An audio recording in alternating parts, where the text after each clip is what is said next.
कोई माई का लाल किसी दफ्तर में बैठकर सता नहीं पाएगा। मेरा कमिटमेंट है बिस्तर का कंडी रस्सी बांध दियो, 5 साल बंद दूंगी। नरेंद्र मोदी को वोट नहीं देने वाले आदमी को कोई अधिकार नहीं है कि सूरजगढ़ विधानसभा के किसी दफ्तर में बैठकर नौकरी करे। मेरे कार्यकर्ता को, मेरे वोटर को, मेरे शुभचिंतक को कोई माई का लाल किसी दफ्तर में बैठकर सता नहीं पाएगा। मेरा कमिटमेंट आपसे। गरीब का खुला मन से न्योतो दे रहे के तो सील मिलो ना बिस्तर का कंडी रस्सी बांध दियो, 5 साल बंद दूंगी। या कह दियो गांव में, चाहे काल मैंने कह रहे हो कोई कहीं मना बोला है, मैं फिर बोल रही हूँ।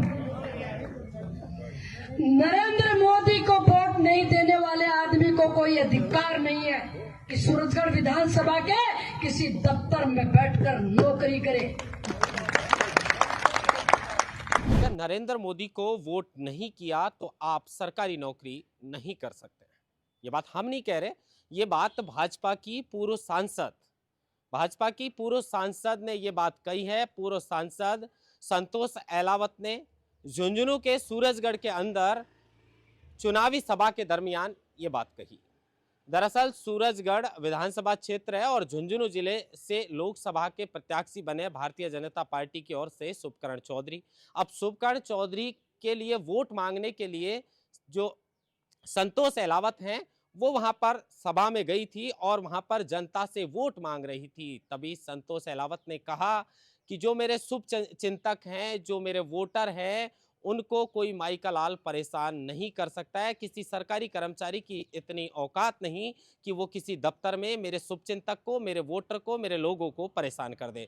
लेकिन संतोष अहलावत यही नहीं रुकी। संतोष अहलावत आगे बढ़ी और उन्होंने कहा कि जिसने नरेंद्र मोदी को वोट नहीं किया वो किसी दफ्तर में बैठकर सरकारी नौकरी नहीं कर सकता है और सरकारी नौकरी करने का उसे कोई अधिकार नहीं है। अब इस बात को जो भी सुन रहा है वो इस बात को लेकर चर्चा कर रहा है कि आखिर ऐसा बयान वो भी पूर्व सांसद ने क्यों दिया।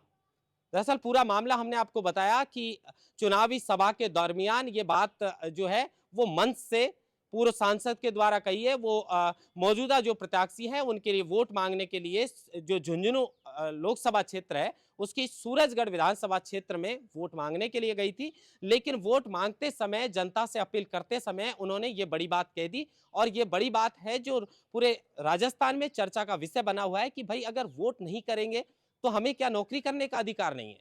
अब ये मामला चुनाव आयोग के पास भी पहुंच चुका है। अब चुनाव आयोग को निर्णय करना है कि अगर इस तरीके की कोई बयानबाजी करता है, इस तरीके से कोई अगर डरा धमका कर वोट मांगता है तो उसके साथ क्या होना चाहिए। लेकिन लोगों में इस बात को लेकर चर्चा है और लोग यही बात कर रहे हैं कि क्या सचमुच अगर हमने भाजपा को यानी नरेंद्र मोदी को अगर वोट नहीं किया लोकसभा चुनाव के दौरान तो क्या हमारी सरकारी नौकरी छिन जाएगी।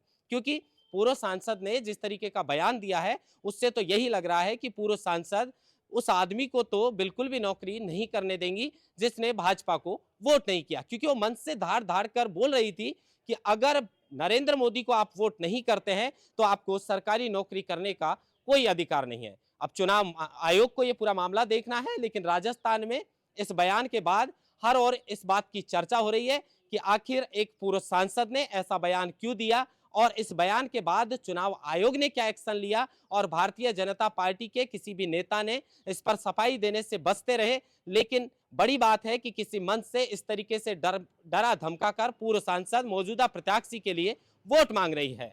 देखने वाली बात यह होगी कि इस पूरे मामले पर चुनाव आयोग इस मामले को कितनी गंभीरता के साथ लेता है और इस तरीके के बयानबाजी पर चुनाव आयोग क्या एक्शन लेता है। महेंद्र बासुटा, लोकमत हिंदी, जयपुर।